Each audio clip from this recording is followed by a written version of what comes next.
In this series, we've been talking about before we get going into new chapters of life, there's a stop that always takes place, whether you know it or not. For new things to start, old things, not always bad, but sometimes just outdated things, end. A new start replaces something that used to be there. And something we've said every week so far is that the more significant the start, the more drastic the stop is going to feel. And today, I just want to talk about the feels around the stop. Some of you will love today because we're talking about the feels, and you live your life in the feels.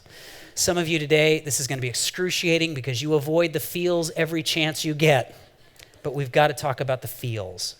There's a lot of feels associated with stopping things in life. Different kinds, because sometimes the stop is something you chose. There are endings in our lives that we choose. Maybe it's the end of a relationship, end of a job, end of a dream, end of a habit, end of a worldview. Now you're looking at things differently. Maybe you've decided to stop something in the last 2 weeks since we've been in this series. Someone last week told me that they quit their job during the service as I was talking. The responsibility of that is not lost on me. Some of you broke up with people over the last 2 weeks. I'm super proud of you. I get really excited when I hear that. But so that might be something that you had to marshal all the courage you could find to finally draw that ending. Maybe you had to enlist a lot of help to get you over that tipping point. But you chose to stop something. And the feels around that might be something like freedom that you feel now that you move forward. We're stopping meeting here this Sunday, next Sunday, last Sunday's in this space, and then we are going to meet down the block at East Valley High School. That's an ending that we chose. And there's a certain amount of energy associated with that kind of an ending. Of course, then, from time to time, and all of us know what this feels like, we didn't choose the ending chooses us. The stop hunted you down and chose you. Who's been fired before? Yeah. Hi, Aaron. There's a feel that you have around that. Some of you have had to reduce your lifestyle because of employment changes. I've been through that twice in a very significant way. And everything that you have to reduce and remove from your normal expenses, or maybe even changing your living situation, feels like an additional stop, and maybe for you even like an additional failure. Maybe the ending that you're thinking of right now, the one that chose you, is something even more significant. It's a loved one facing the fight of their life, or the loved one that just lost the fight of their life, or the loved one that walked out on you, or walked into some other story. I think the reason that we avoid sometimes the feel of an ending is because the feels almost seem like too much for us to bear. Sometimes we avoid the feels of a stop because we're just so excited about the next thing. There's a lot of dreamers in this room, a lot of entrepreneurs, a lot of creators, a lot of starters in this room. And why waste time rehashing what came before when I got to get going on what's ahead? Why stop? But some of us, we avoid the feels around a stop because it's painful, or the loss was that tragic and that sudden or that embarrassing. Why would I want to relive that and revisit that? Religious or not, endings, they leave a mark. And we would do well to pay attention to the mark that they leave. Not because we need to feel ashamed or just because we need to feel bad about things changing in life, but because the past, and specifically the endings of our past, have so much to offer our future. And we leave resources on the table when we leave before we've had all the feels of a stop. In fact, I'm going to go even further. I'm going to say God wants to give you resources for your future that are not waiting for you in the future, but are actually waiting for you where you were. And I don't want to leave before we get all of them, because your future depends on it. If you're getting any value out of this video, make sure to click that subscribe button, because there's so much more where this came from. And also, by simply liking and commenting, you're bringing value to other people's lives by making this content more available to them. We have lots of topics, from how to find your purpose, fighting anxiety and depression, or how to have healthier relationships. There's so much in there. And you could find all of this for free by simply exploring the Radius channel. Hey, real quick, if you're new this week, this part isn't for you. Just skip forward, ignore this. If you're new, we just want you to receive. But if you're someone who calls Radius your home and want to give where your heart is, text Radius LA to 77977, or just go to the website, radius.church/give, and there are several ways your generosity can help make a difference. Now let's jump back in. I want to take us to a story that's contained in this incredible biography, the biography of a woman named Ruth. And Ruth should not be in the scriptures. She wasn't a king. There was no miracles in the story of Ruth that we can tell. It's just a story of God showing up in ordinary life. It's a few paragraphs in the Jewish scriptures. Ruth was a contemporary of Samson. That's who everybody remembers, even if you sometimes confuse Samson and Hercules. Everybody remembers Samson. Fewer people remember Ruth, but she lived at the same time as Samson. And I think the only reason, at least practically, why we still have her biography thousands of years later is because she's the great-great-grandmother of King David. Big deal in the Jewish culture. And so they wanted to honor that family legacy. Ruth's story is included. But by including her little biography there, some surprisingly amazing ideas snuck in with it. And ideas that would be inconvenient for Jewish men to have written down back then. But they wanted to tell the story as it really happened. Ideas like, you don't have to be religious to be close to God. Ideas like, it's not just men who make a difference. Thousands of years ago, that was a rebellious idea, as it still continues to be today. That's in the biography of Ruth. But the part I want to focus on today is where her biography opens, and the whole thing opens on the main character's mother-in-law. So not Ruth, but on Naomi. Ruth will be included later on in this story today, but it starts with Naomi, this incredible woman who tells us how to get the most out of the endings of life. Now, in really short order, this woman, Naomi, experienced no less than 8 endings, sort of all on top of each other. Some of them were endings that she chose, many of them endings that chose her.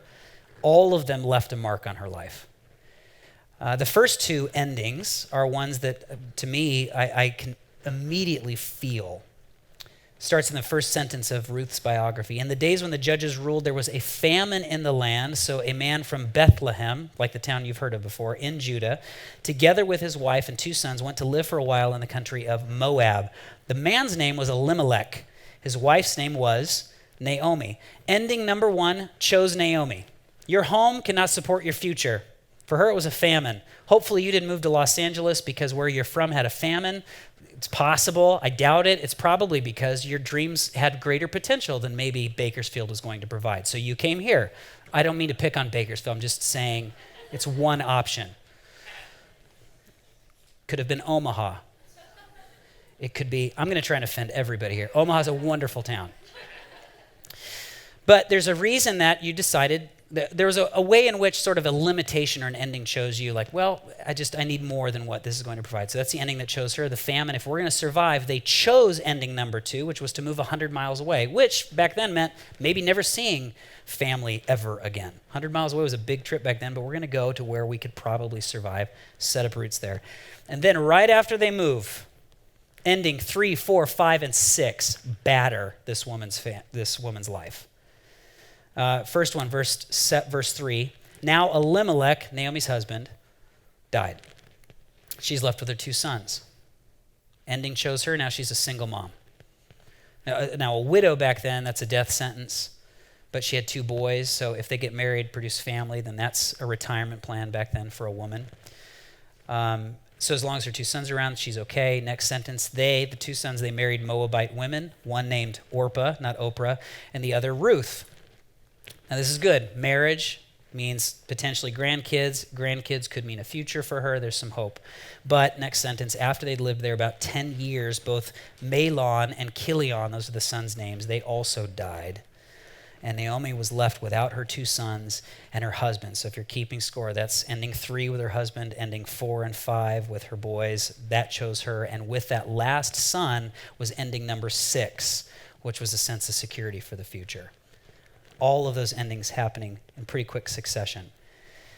And there's a handful of us that may not relate with the specifics of this, but you understand the impact this could have on a life. It's when your whole future was hanging on plan A, and plan A is most certainly dead. Some of you have only come to terms with that in the last few days, or maybe that was last year, or maybe that was your last marriage. I thought this was going to be it. It's done. And what do? Naomi, she's a survivor.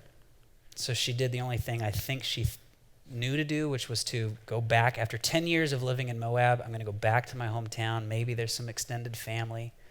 Maybe I could live with them. And the next few lines record ending number 7, that she chose to leave now, this new community that she's invested in.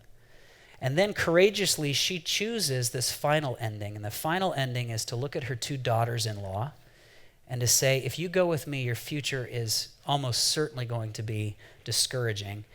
I want you to stay. We've established a family connection, but listen, I'm going to end this for you. I'm going to put a boundary around. You stay. I'll go back and maybe try and survive. But you're young enough. You could marry again. You stay. So she chose ending number 8.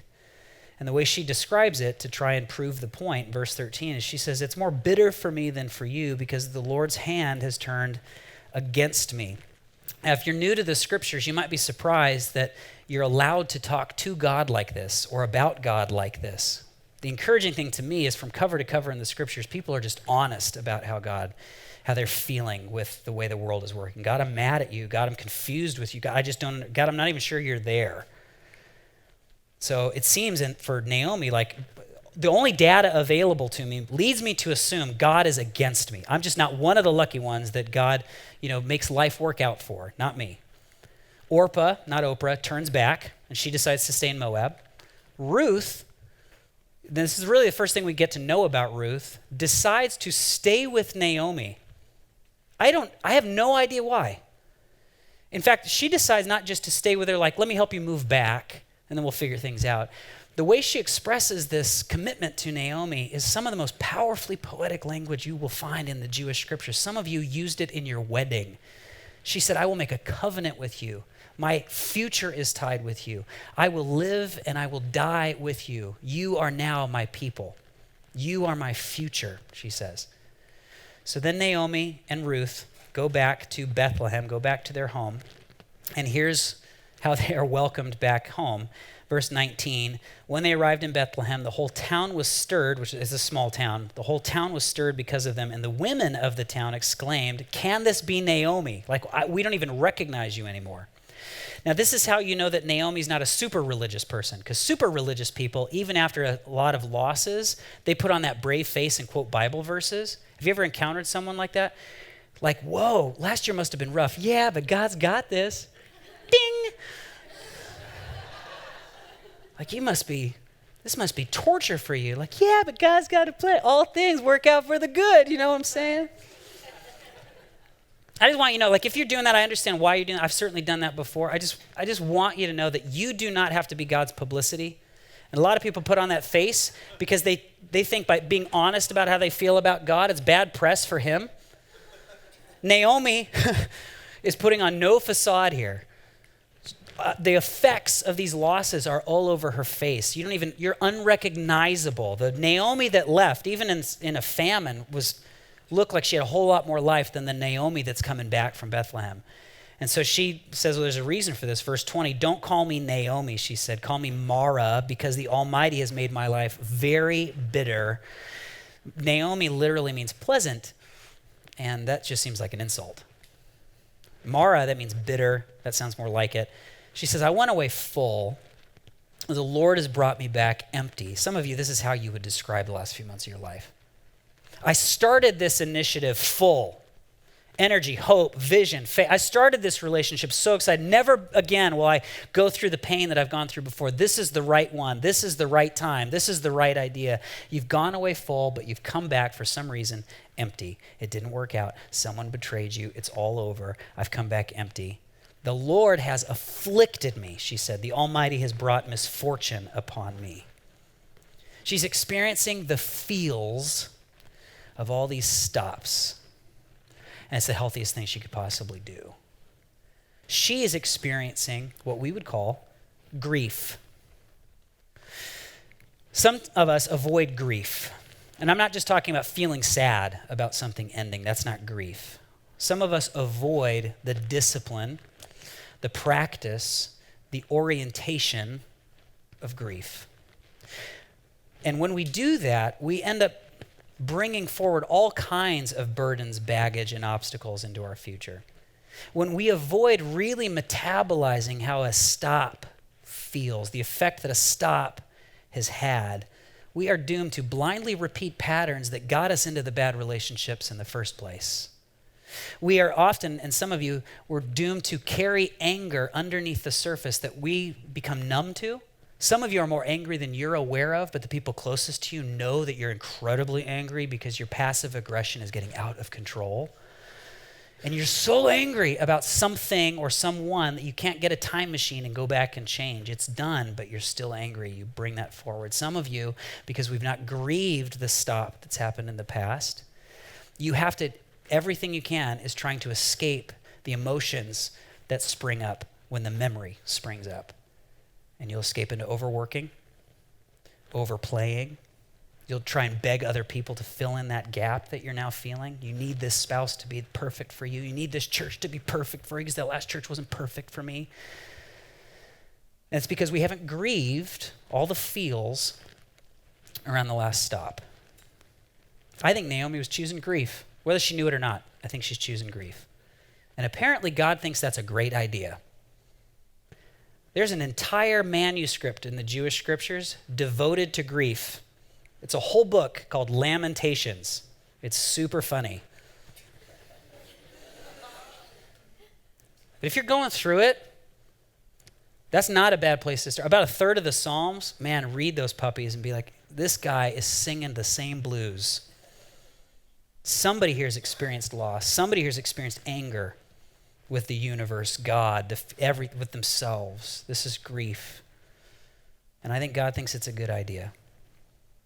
Now, we put this series here because we're experiencing a stop and a go as a community. Stop meeting here, go to meet at East Valley High School. Doesn't seem like tragedy. Maybe there's not a whole lot of negative emotions. Why would we want to process through that? Why would we want to practice grief when we leave here? What is there to miss about the bathrooms being in the middle of the room?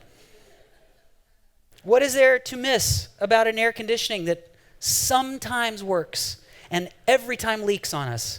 What is there to miss about the sounds the stage makes whenever I move? I'm not going to miss that. There's going to be plenty of things that we will not miss as we move forward. However, there's so much value that we can get out of grieving this season that we're about to end, that we're going to need as we move to the future. So whether the ending that comes to mind for you is something you think is positive, or an ending feels tragic, shattering, heartbreaking for you, it's going to leave a void in your life. Something is being removed from your normal. And grieving, you're going to think this is so cheesy at first, but I hope it sticks. Grieving is receiving back from the season you're leaving. Grieving is receiving from the season you're leaving. Thank you, Dr. Seuss. Your past has so much, that last ending has so much resource that you're going to need for the future. Grief is the process of taking back energy that used to be attached to something that's not going to be there anymore. Grief is the process of taking back a faith and a hope that you would put in a person who's not going to be that part of your life anymore. A few gifts that I think grief has to give us to fill back in and maybe even prepare us better for the future is the first one: good grief grows our assurance. Good grief grows our assurance. If we're going to practice grief, whether it's the tragic losses or the exciting changes, good grief grows our assurance. People grieve differently. Some of you, probably because it was modeled for us from our parents, some of you would just prefer to stuff the way a stop feels. Just stuff it away. Maybe when you were growing up, any difficult emotions were perceived to be bad. Stop crying. Get over it. Walk it off. So when we experience grief, which has some difficult emotions to it, you think that's bad. It's a sign of weakness, and you stuff it. You don't want to experience it. You want to move on. Brave. Some of us, when we experience loss or change, it's the other end of the spectrum, right? And we wail and cry and scream. And frankly, I think that's actually healthier than people who just stuff it. But there's some people who wail and scream as though they are drowning because all the hope that they had was invested in the thing that's no longer a part of their lives. And if we don't continue through that stage of grief, then your hope is going to stay back in the thing that's no longer a part of your life. And you cannot reinvent, you cannot pick yourself, you cannot find hope for the future. So good grief actually grows our confidence, our assurance that hope is actually realistic for our future. It grows our assurance that if you're someone who believes that God has the best for you in mind, it grows your confidence that even as circumstances change and relationships change, that the best really is yet to come. It grows our assurance. Now, Naomi, she was growing her assurance in God, but it was in disguise. The way Naomi was doing it was being super angry with God. When we experience tragedy in our lives, loss, pain, some of us use that as an excuse to change what we think about the world and God. Life is hard, God must not exist. Maybe you've gone through that process. Some of us, we get really, really angry, and it might change the way we think about God, but your anger is maybe the most you have ever paid attention to God in your entire life. Like, all of your focus goes towards the source of your anger. I cannot believe you did this to me. And even though God may not have wanted you to go through pain, he did want you to trust him beyond your circumstances. And he can even use this crisis to get you to rely much more on the fact that he is with you even in this, and he's with you as you move forward into the future. When we choose to trust, or at the very least pay attention to God when everything in us wants to give up on God, that's actually when the deep work of the soul begins. Even if at first it just looks like anger. God, how dare you? Well, at least we're talking. I know of two people that I saw this morning, I talked to this morning, who started a relationship with Jesus in the last 12 months because of a tragic ending that happened to their lives. They had to open themselves up to new ideas and a new sense of security, or else there was really nothing to hope for, nothing to live for. You know, for us here, we took 2 weeks remembering all the good things that God had done over the last 3 years. We wrote it on these boards. If you weren't with us the last 2 weeks, you'll get to see that in the future. But just, man, God did so much good stuff here. And it wasn't just because we wanted to be nostalgic. It's because by remembering God's faithfulness in this past, during this stop, we actually have good reason to have faith that he's going to do more of that in the future. So it grows our assurance if we grieve through the effects of a loss or an ending or a stop. Another gift that it has to give us is good grief grows our awareness. This is really good. It grows our awareness. I often tell people that if right now you feel like the rug got pulled out from under you, this is a perfect time to examine everything you've been sweeping under it for a while. So if you feel like this ending has happened to you, this is a perfect chance when it's raw, wide out in the open for you to examine some of those blind spots that made you choose that last bad relationship so that you don't choose more of them. This might be a great chance for you to examine all of the strength or all of the vision or all of the dream that you actually had to put on the shelf while you were enjoying the security of your last job. And now that it's done, that job that was really containing or restricting your ability to use your strengths, to live out your real purpose in this life, maybe even finally develop that dream or that vision that you have, well, now you're free to move forward in the future. Grows your awareness of something that maybe was sort of untapped before or was atrophying before. Don't ignore the wounds that are happening in the stop so you can heal properly, not bleeding into the future that might take counseling, might take some therapy so that you can really explore how this last ending has affected you. It's a great chance for you to grow your awareness. Here's one that is often overlooked in this, though, an awareness that is.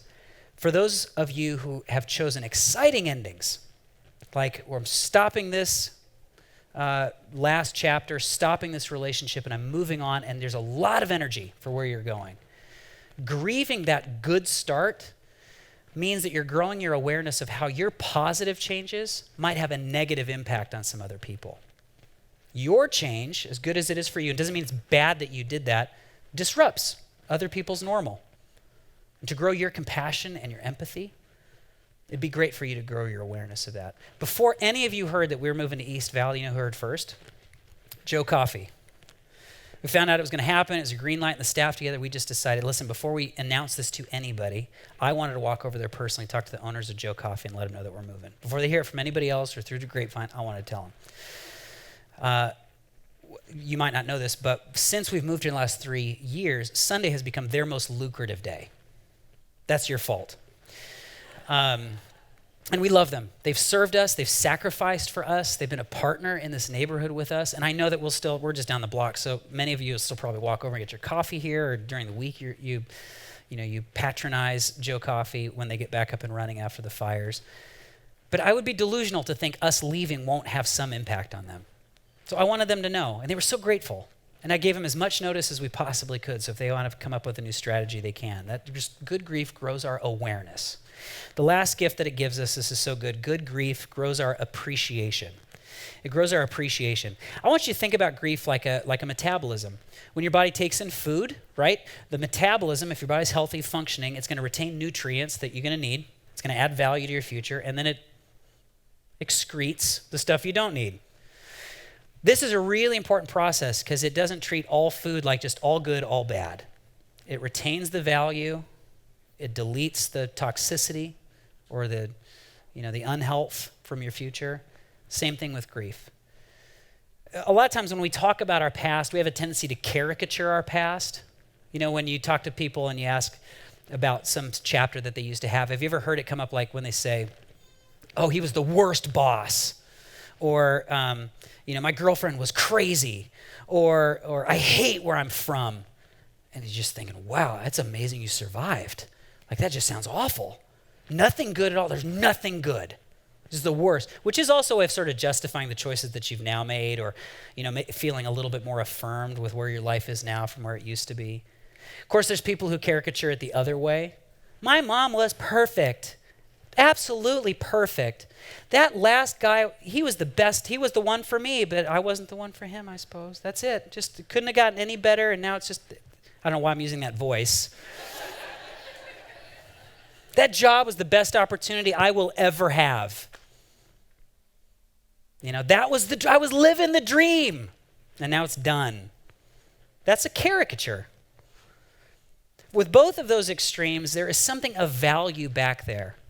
There's maybe some habit, some inspiration, some idea that sprung up, some relationship that formed, something good back there. And yes, there's something that doesn't belong in your future.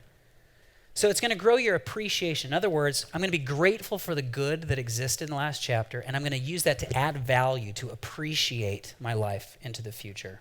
Really, really important part of the grief process. If you were to ask me a few months ago to describe growing up with my dad, I would have said, good dad, imperfect, but a good dad, which is a great way to describe a parent. I hope my kids say that when they're older. Yeah, growing up with Joseph was not a perfect guy, but he was a good dad. Well, I was at the Unravel Men's Retreat a few months ago, and on the very first night of the retreat, one of the exercises that we're prompted to do is go off by ourselves and process through our legacy of love. In other words, how was love given to you by your family of origin, and in some cases not provided for you? What surprised me as I went off by myself is how quickly all of these examples of the love of my earthly father came to mind. I was pouring them out on the page. Just line after line, paragraph after paragraph, surprising myself, things I had never expressed to him. In fact, looking over that page, I would now say that my dad was imperfect, but in some ways, he wasn't just a good dad. He was actually a great dad. And since it's been 20 years since I moved out of that house, and I'd never said these things to him, I decided to transcribe it into a letter that I wrote and I sent him for Father's Day.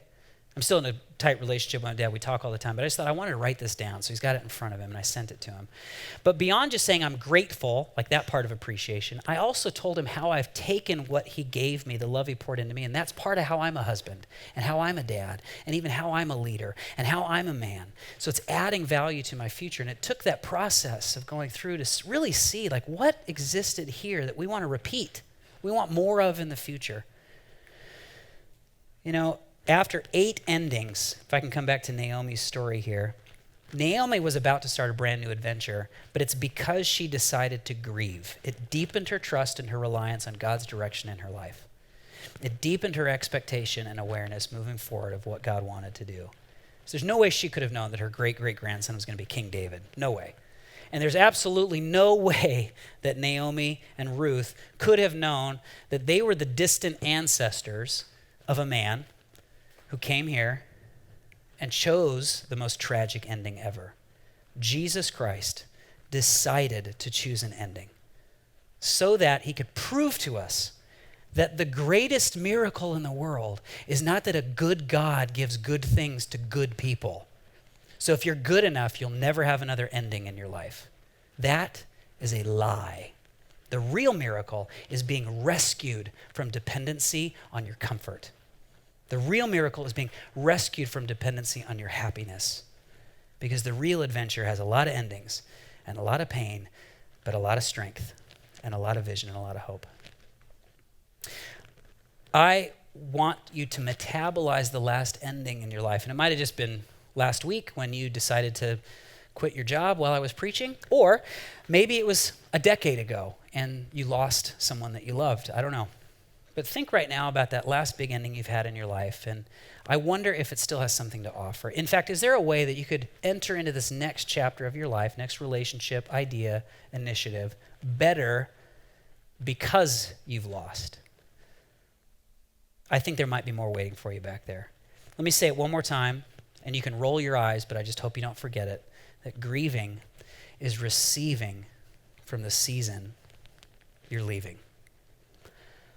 I know, thank you. You can snicker. It's okay. It's the best I could I had all week, and that's the best I could come up with.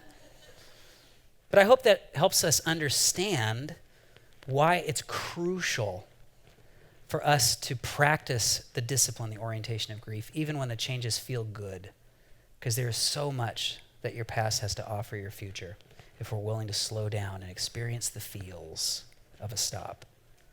We're going to do it here. I hope you do it in your life. I think we find way too much security in things and in relationships that eventually are going to change or disappoint us or end. And God will use every opportunity, all your stops and all your goes, to redirect your attention, or maybe direct it for the first time, to a love that will never stop on you, that will never end on you. He loves you that much. He's willing to even use the pain of life to prove that you have more to live for than the end. Let me pray for us. God, thank you so much for your faithfulness to us. And I confess how often I've wanted that faithfulness to look like ease. I've wanted that faithfulness to look like success as I define success. You don't owe me that. And you've never promised me that. You've never promised that you being faithful means that I would have a certain dollar amount, or I would have a certain level of physical health, or I would have certain relationships in my life. That's never what you've promised. You've promised that faithfulness means that no matter what life has for me, no matter how much brokenness I experience, that I will have you. And if I have you, I have a future. Thank you, God, that you've invited me, us, into a love that never spoils, never fades, and nothing can separate us from it. Nothing can end the relationship of love that you offer to us if we will choose to trust you. God, I pray together just as a community here, Radius, that we would grieve this ending well, to appreciate all of the good things that you have done in this good, good place. So we only expand our expectations of the good things you have yet to give us and we have yet to experience in the time to come. And we pray this in Jesus' name. Amen.